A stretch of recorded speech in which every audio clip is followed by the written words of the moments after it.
अस्सलाम वालेकुम वरहमतुल्लाहि वबरकातुह। मैं हूं जी फ़रहान अहमद। आज हम फ़िज़िक्स के एक नए लेक्चर के साथ हाज़िर हुए हैं। हमारा आज का टॉपिक है energy and environment. Energy and environment में हम क्या क्या कुछ पढ़ेंगे, पहले उसकी एक क्विक रिव्यू लेते हैं, फिर हम अपने टॉपिक की तरफ चलते हैं। इस टॉपिक के अंदर हम सबसे पहले पढ़ेंगे कि पोल्यूशन क्या है, पोल्यूटेंट क्या होते हैं, कितनी टाइप्स की पोल्यूशन है, और हमारी बढ़ती हुई एनर्जी की डिमांड से किस तरह से हमारे इन्वायरमेंट पे फ़र्क पड़ रहा है और हमारे इन्वायरमेंट को किस तरीके से दुरुस्त करने की ज़रूरत है। ये तमाम टॉपिक हम जो है वो इस एक जो है वो टॉपिक में पढ़ेंगे, ये तमाम चीज़ों को। तो आइए हम अपने लेक्चर को शुरू करते हैं। Class 9th, subject physics, chapter number 6, topic energy and environment. Page number of the book is 134। जी, सबसे पहले हम यहाँ पे बात करते हैं हमारी बुक में जिस चीज़ को यहाँ पर बताया गया है वो क्या कह रहे हैं जी। Environmental problems such as pollution that consist of noise, air pollution and water pollution may arise by using different sources of energy such as fossil fuels and nuclear fuels। अगर यहाँ पर हम देखते हैं तो हमें यहाँ पर तीन तरह से एनर्जी की जो टाइप्स हैं वो नज़र आती हैं। पहले नंबर पे नॉइस पोल्यूशन, फिर एयर पोल्यूशन और वाटर पोल्यूशन। यहाँ पर उन्होंने तीन का जिक्र किया। चौथी जो एक डिफरेंट टाइप है वो है जी लैंड पोल्यूशन।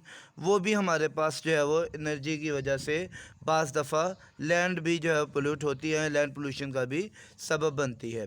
अगर हम एनर्जी हासिल करने के लिए कोयले को इस्तेमाल करते हैं तो कोयले से जो राख बनेगी वो राख हमारी जो है वो लैंड पोल्यूशन का भी सबब बनती है।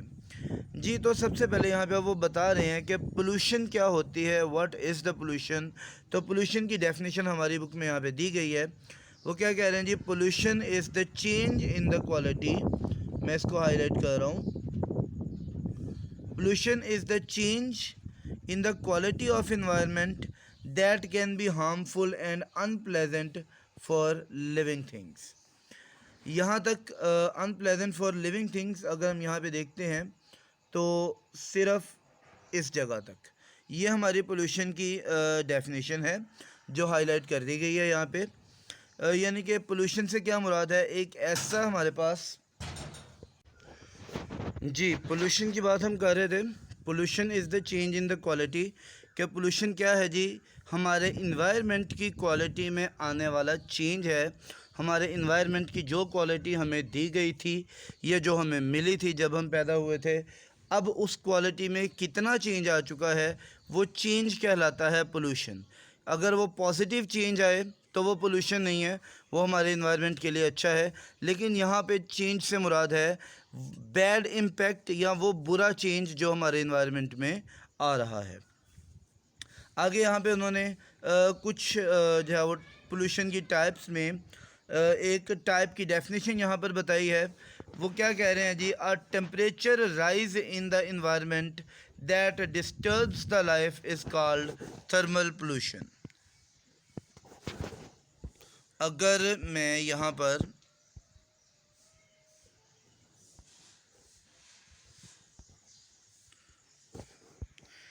जी यहाँ पर मैंने इसको हाईलाइट किया है। थर्मल पोल्यूशन की यहाँ पर जो है वो डेफिनेशन को हाईलाइट किया गया है। अब इसको अगर हम पहले वाली टाइप्स के साथ मिलाएं जो हमने इस पेज के ऊपर यहाँ पर जो है वो पढ़ी थी, तो पहले वाली अगर हम यहाँ पे इसकी टाइप्स के साथ मिलाएं तो noise pollution, air pollution, water pollution तीन हमारी बुक में दी गई थी। लैंड पोल्यूशन मैंने आपको बताई, और अब थर्मल पोल्यूशन उसके साथ यहाँ पर मिल जाती है। टोटल ये हमारे पास 5 टाइप्स आ जाती हैं पोल्यूशन की। थर्मल पोल्यूशन की यहाँ पे डेफिनेशन आ जाती है। आगे थर्मल पोल्यूटेंट की डेफिनेशन दी गई है कि पोल्यूटेंट क्या है। पहले नंबर पे वो बात बता रहे हैं जी यहाँ पे, a particle which can change the quality of environment, the particle which can create pollution is called pollutant। और यहाँ पर उन्होंने थर्मल पोल्यूशन के आगे जो है वो उन्होंने कुछ हमें इफ़ेक्ट्स बताए हैं कि थर्मल पोल्यूशन से क्या होगा। वो कहते हैं जी, thermal pollution upsets the balance of life and endangers the survival of many species. आगे अगले पैराग्राफ में हमारे पास एयर पोल्यूटेंट को स्टार्ट किया है जी। एयर पोल्यूटेंट्स की डेफिनेशन दी गई है। Air pollutants are unwanted and harmful natural process such as volcanic eruption, forest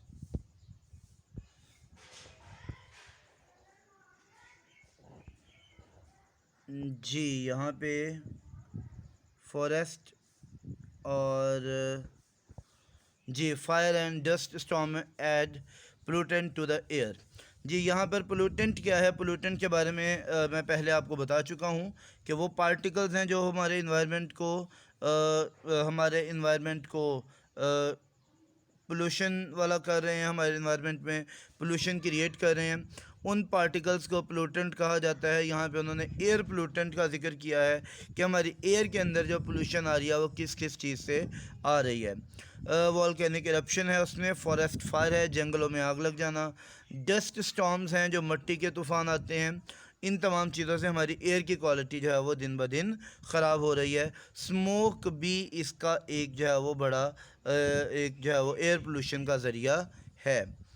आगे वो क्या कह रहे हैं जी, this pollutant rarely build up the harmful levels, on the other hand the burning of fuel, आगे उन्होंने जिक्र कर दिया है, and solid waste in home, automobiles and factories release a harmful amount of air pollutant.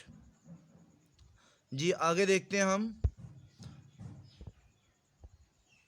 आगे जी हमारे पास यहाँ पर अगले पैराग्राफ में उन्होंने मज़ीद एक जो है वो पोल्यूशन का जिक्र किया है। All power plants produce waste heat, ये हीट का उन्होंने यहाँ पे बताया है कि जो हमारे पास तमाम पावर प्लांट से हीट निकलती है वो थर्मल पोल्यूशन का बायस बनती है। लेकिन उसके बाद आगे उन्होंने जिक्र किया है जी कि जो फिशन रिएक्शन के दौरान में हीट निकलती है वो heat release into a lake, a river or an ocean upset the balance of life in them.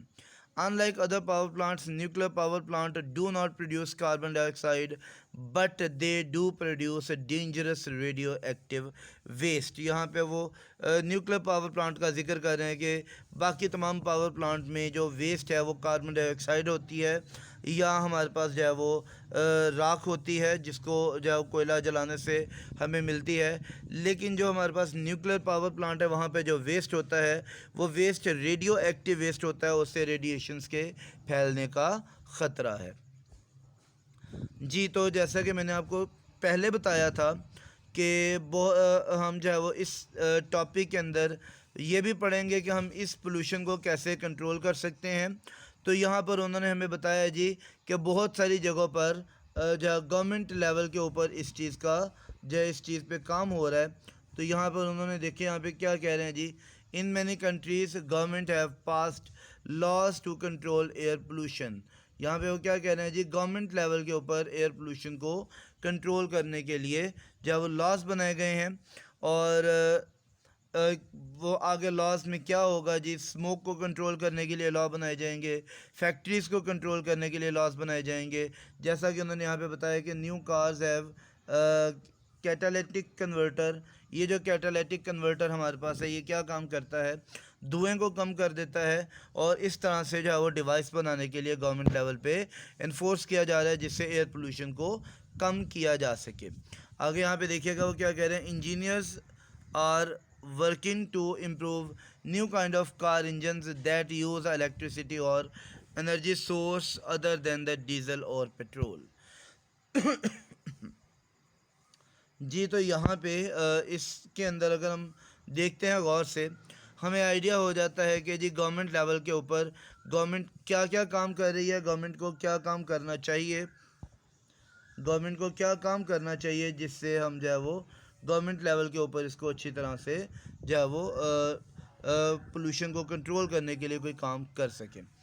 आगे हमारे पास जो आखिरी इसमें पैराग्राफ है वो पैराग्राफ को देखें। Many individual communities have laws which protect their areas from pollution. वो क्या कह रहे हैं जी, बहुत सारी कम्युनिटीज़ हमारे पास मौजूद हैं, वो कम्युनिटी लेवल के ऊपर अपने जो है वो लॉज बनाते हैं और अपनी सोसाइटी को जो पोल्यूशन है उससे बचाने की कोशिश करते हैं। अब वो इंडिविजुअल लेवल के ऊपर काम हो रहा होता है वहाँ पे। अब उन्होंने इंडिविजुअली अपनी एक सोसाइटी के लिए जो लॉज बनाए हैं, अगर हम उस सोसाइटी में रहते हैं तो हमें उनको फॉलो करना पड़ेगा। बहुत सारी सोसाइटीज़ में अगर हम आजकल देखते हैं, हमें वहाँ पर ग्रीनरी नज़र आती है, पार्क्स नज़र आती है और उनके जो है वो लॉज में ये बात शामिल होती है कि कोई बंदा यहाँ से पौधों को ख़राब नहीं करेगा, दरख्त को नहीं काटेगा वगैरह वगैरह। तो ये तमाम जो हमारे पास स्टेप्स लिए जाते हैं, ये इन्वायरमेंट को खूबसूरत बनाने के साथ साथ पोल्यूशन को कम करने का भी जो है वो बायस बनते हैं।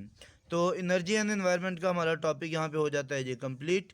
इंशाल्लाह अगले टॉपिक के साथ हम जो है वो मिलेंगे अगले लेक्चर में। तब तक के लिए इजाज़त दीजिएगा। अस्सलाम वालेकुम वरहमतुल्लाहि वबरकातुहू।